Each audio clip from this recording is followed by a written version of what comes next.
A bullet is a projectile propelled by a firearm, sling, slingshot, or air gun. Bullets do not normally contain explosives but damage the intended target by impact and penetration. The word bullet is sometimes colloquially used to refer to ammunition in general, or to a cartridge, which is a combination of the bullet, case, shell, powder, and primer. This use of bullet, when cartridge is intended, leads to confusion when the components of a cartridge are discussed or intended. Bullets fired from slings, slingshots, and many air guns travel well below the speed of sound. Low-power handguns have muzzle velocities generally less than the speed of sound, while bullets fired from high-power handguns and from rifles have an initial speed faster than the speed of sound, meaning they are supersonic and thus can travel a substantial distance and even hit a target before a nearby observer hears the bang of the shot. Bullet speed through air depends on a number of factors such as barometric pressure, humidity, air temperature, and wind speed. History.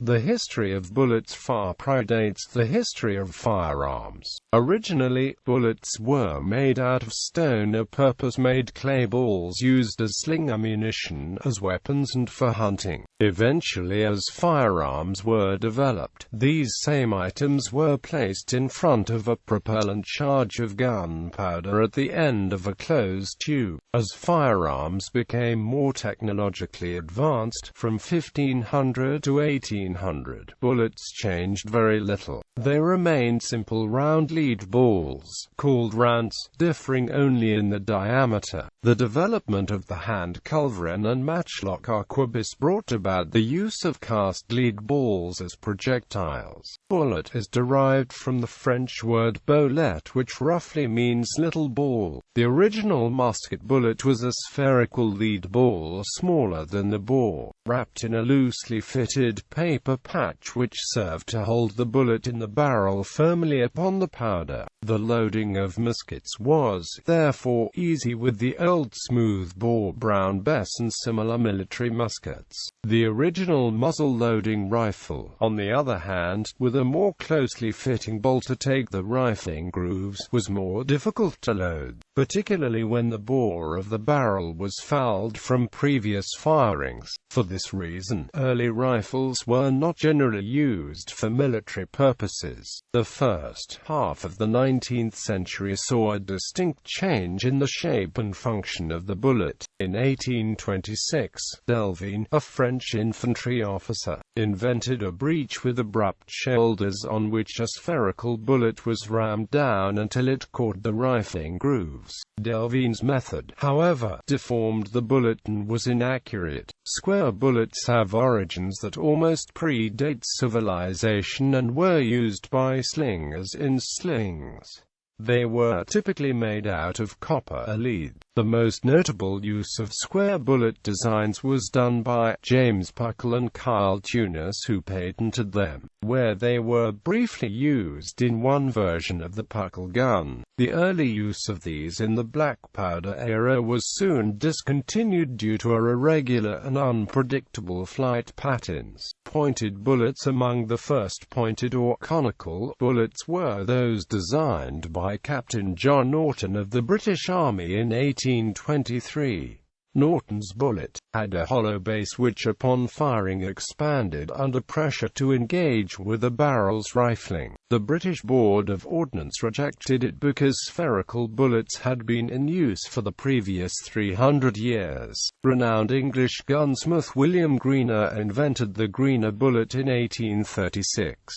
It was very similar to Norton's bullet except that the hollow base of the bullet was fitted with a wooden plug which more reliably forced the base of the bullet to expand and catch the rifling. Tests proved that Greener's bullet was extremely effective, but it too was rejected for military use because, being two parts, it was judged as being too complicated to produce. The soft lead Minié ball was first introduced in 1847 by Claude Etienne Minié, a captain in the French army. It was nearly identical to the Greener bullet. As designed by Minié, the bullet was conical in shape with a hollow cavity in the rear. rear, which was fitted with a small iron cap instead of a wooden plug. When fired, the iron cap would force itself into the hollow cavity at the rear of the bullet, thus expanding the sides of the bullet to grip and engage the rifling. In 1855, the British adopted the Minié ball for their Enfield rifles. A similar bullet called the Nesle ball was also developed for smoothbore muskets. The small Minié ball first saw widespread use in the American Civil War. Roughly 90% of the battlefield casualties in this war were caused by Minié balls fired from rifles. Between 1854 and 1857, Sir Joseph Whitworth conducted a long series of rifle experiments, and proved, among other points, the advantages of a smaller bore and, in particular, of an elongated bullet. The Whitworth bullet was made to fit the grooves of the rifle mechanically. The Whitworth rifle was never adopted by the government, although it was used extensively for match purposes and target practice between 1857 and 1866, when it was gradually superseded by Metfords.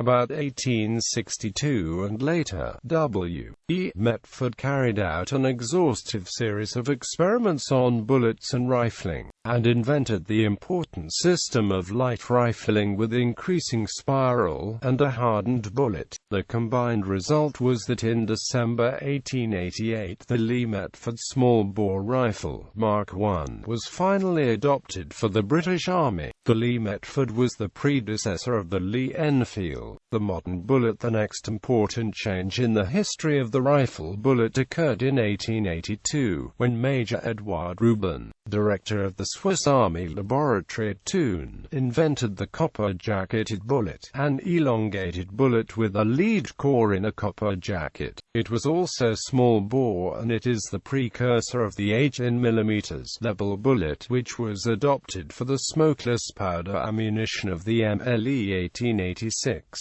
Lebel rifle. The surface of lead bullets fired at high velocity may melt due to hot gases behind and friction with the bore. Because copper has a higher melting point and greater specific heat capacity and hardness, copper-jacketed bullets allow greater muzzle velocities. European advances in aerodynamics led to the pointed Spitzer bullet. By the beginning of the 20th century, most world armies had begun to transition to Spitzer bullets. These bullets flew for greater distances more accurately and carried more energy with them. Spitzer bullets combined with machine guns greatly increased the lethality of the battlefield. The latest advancement in bullet shape was the Boattail, a streamlined base for Spitzer bullets. The vacuum created as air moving at high speed passes over the end of a bullet slows the projectile. The streamlined Boattail design reduces this form drag by allowing the air to flow along the surface of the tapering end. The resulting aerodynamic advantage is currently seen as the optimum shape for rifle technology. The first combination Spitzer and Boattail bullet, named gun.D from its inventor, was introduced as standard military ammunition in 1901 for the French Lebel model 1886 rifle. A ballistic tip bullet is a hollow-point rifle bullet that has a plastic tip on the end of the bullet itself. This improves external ballistics by streamlining the bullet, allowing it to cut through the air more easily, and improves terminal ballistics by allowing the bullet to act as a JHP on impact. As a side effect, it also feeds better in weapons that have trouble feeding rounds that are not FMJ rounds. Design. Bullet designs have to solve two primary problems. In the barrel, they must first form a seal with the gun's bore. If a strong seal is not achieved, gas from the propellant charge leaks past the bullet, thus reducing efficiency and possibly accuracy. The bullet must also engage the rifling without damaging or excessively fouling the gun's bore, and without distorting the bullet, which will also reduce accuracy.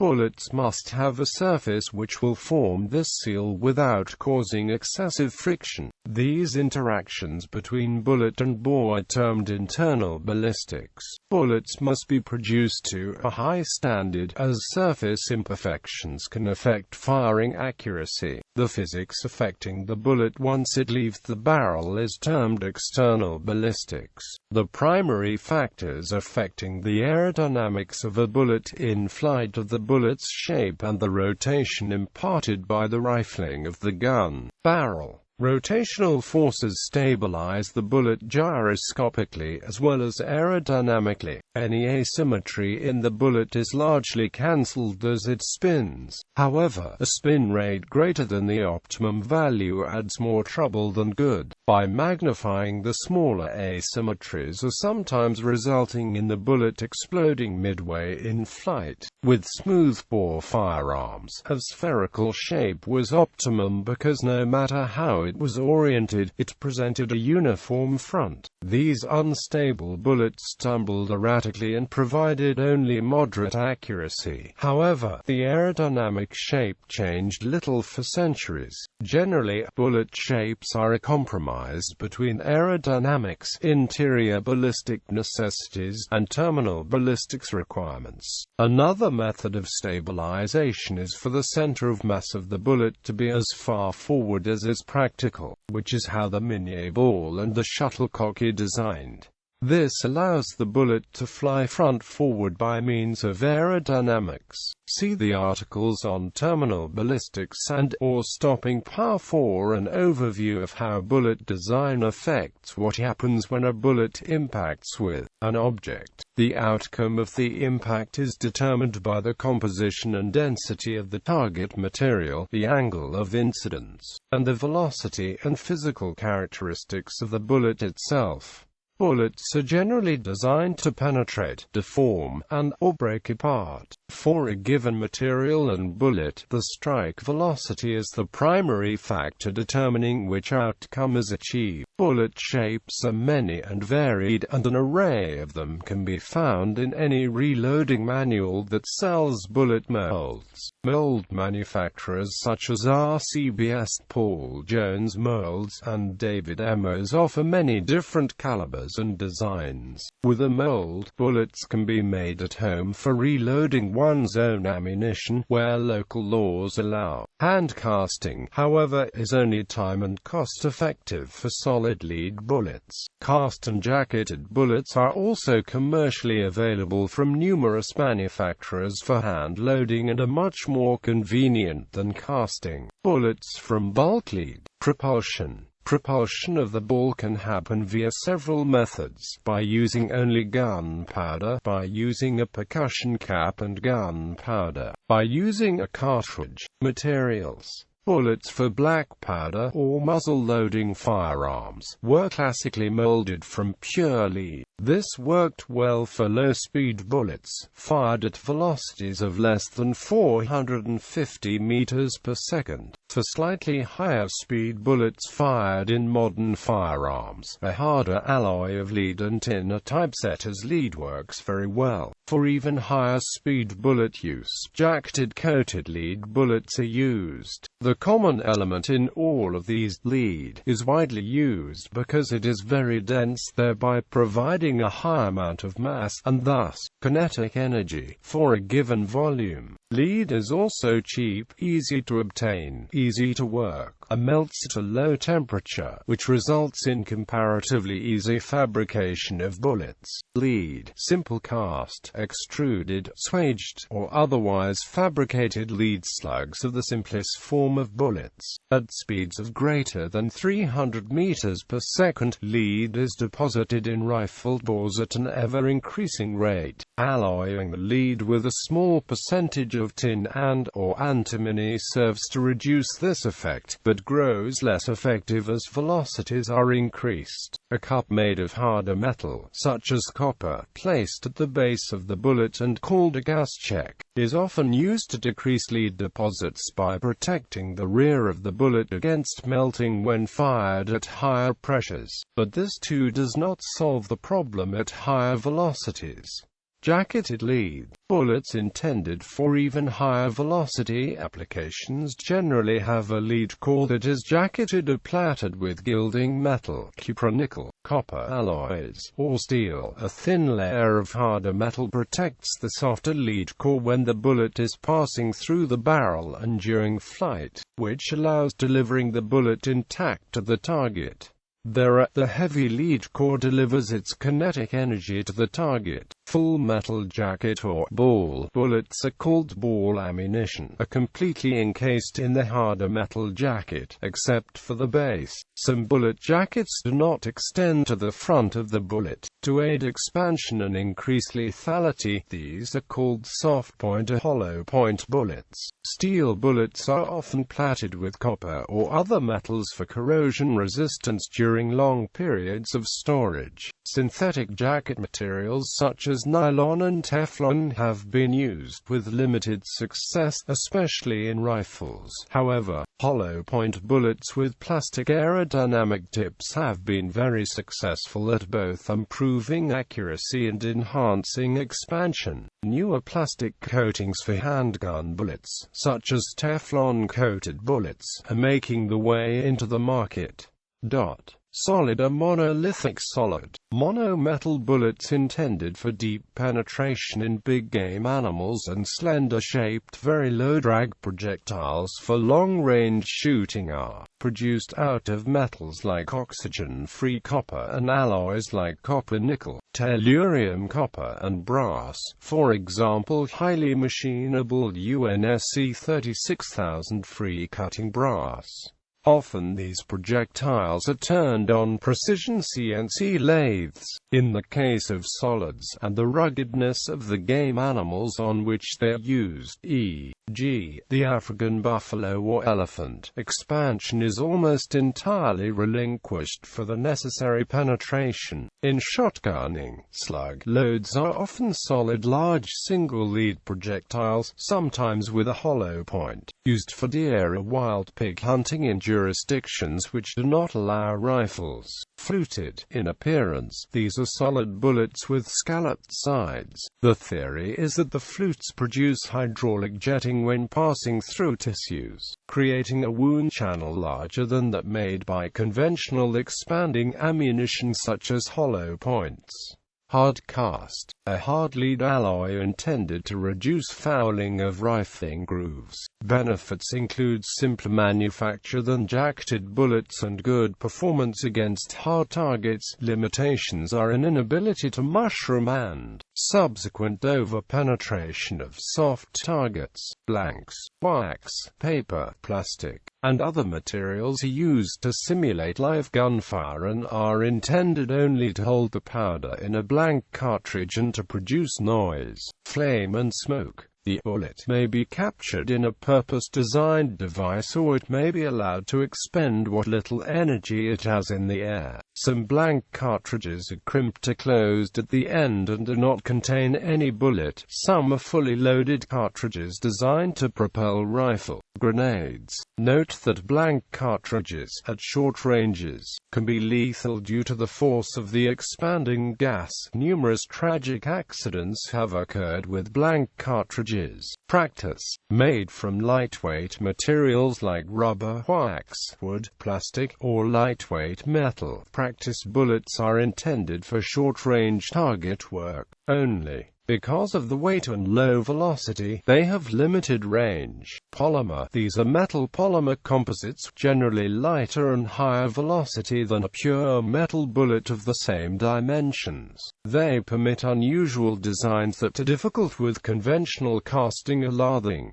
Less lethal, or less than lethal. Rubber bullets, plastic bullets, and beanbags are designed to be non-lethal, for example for use in riot control. They are generally low velocity and are fired from shotguns, grenade launchers, paintball guns, or specially designed firearms and air gun devices. Incendiary. These bullets are made with an explosive or flammable mixture in the tip that is designed to ignite on contact with a target. The intent is to ignite fuel or munitions in the target area, thereby adding to the destructive power of the bullet itself. Exploding. Similar similar to the incendiary bullet. This type of projectile is designed to explode upon hitting a hard surface, preferably the bone of the intended target, not to be mistaken for cannon shells or grenades with fused devices. These bullets have only a cavity filled with a small amount of low explosive depending on the velocity and deformation upon impact to detonate. Exploding bullets have been used on various aircraft, machine guns, and on anti-materiel rifles.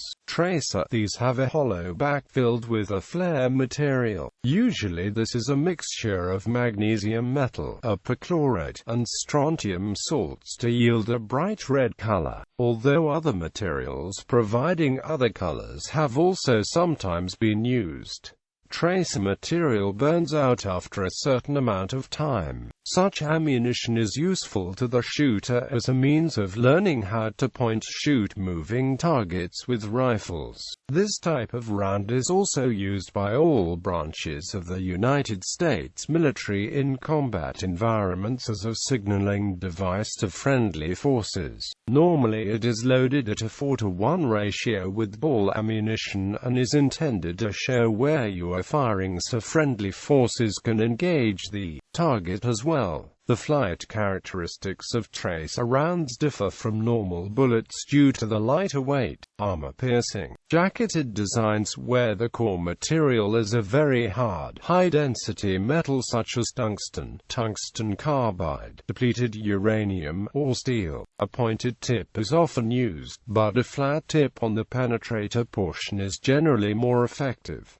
Nontoxic shot, steel, bismuth, tungsten, and other exotic bullet alloys prevent release of toxic lead into the environment. Regulations in several countries mandate the use of non-toxic projectiles, especially when hunting waterfowl. It has been found that birds swallow small lead shot for the gizzards to grind food, and the effects of lead poisoning by constant grinding of lead pellets against food means lead poisoning effects are magnified. Such concerns apply primarily to shotguns, firing pellets and not bullets, but there is evidence suggesting that consumption of spent rifle and pistol ammunition is also hazardous to wildlife. Reduction of hazardous substances legislation has also been applied to bullets on occasion to reduce the impact of lead on the environment at shooting ranges. United States Environmental Protection Agency announced that the agency does not have the legal authority to regulate this type of product under the Toxic Substances Control Act, nor is the agency seeking such authority.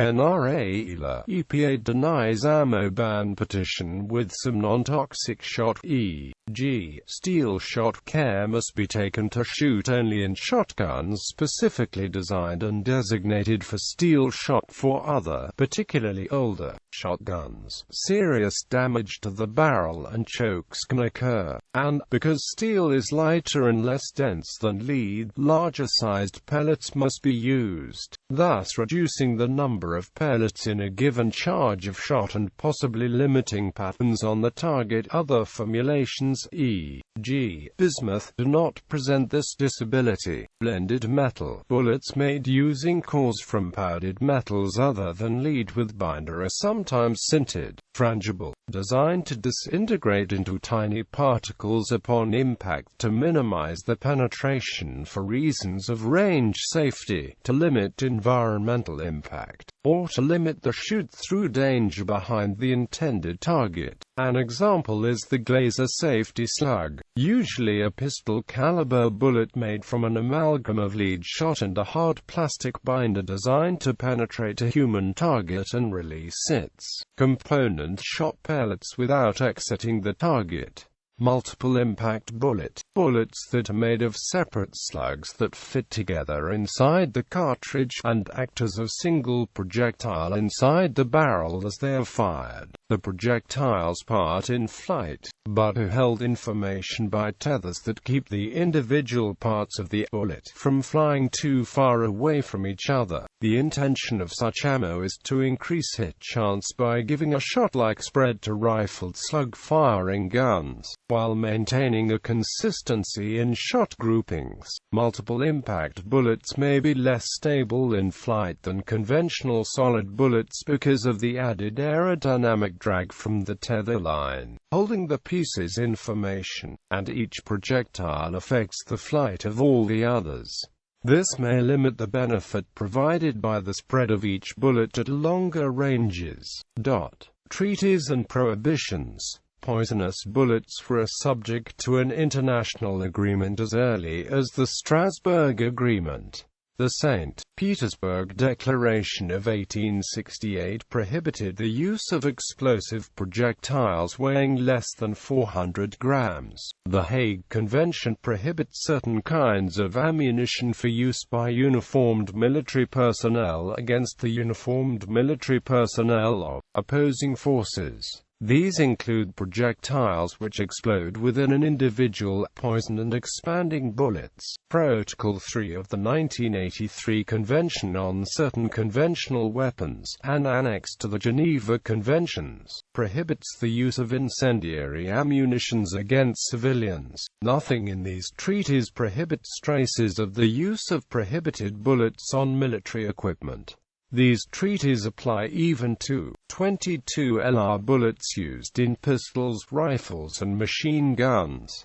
Hence the high standard HDM pistol. A .22 LR suppressed pistol had special bullets developed for it during World War II that were full metal jacketed, in place of the soft point and hollow point bullets that are otherwise ubiquitous for .22 LR rounds. Some jurisdictions acting on environmental concerns have banned hunting with lead bullets and shotgun pellets. In December 2014, a federal appeals court denied a lawsuit by environmental groups that the EPA misused the Toxic Substances Control Act to regulate lead in shells and cartridges. The groups sought to regulate spent lead, yet EPA could not regulate spent lead without also regulating cartridges and shells. For the court, bullet abbreviations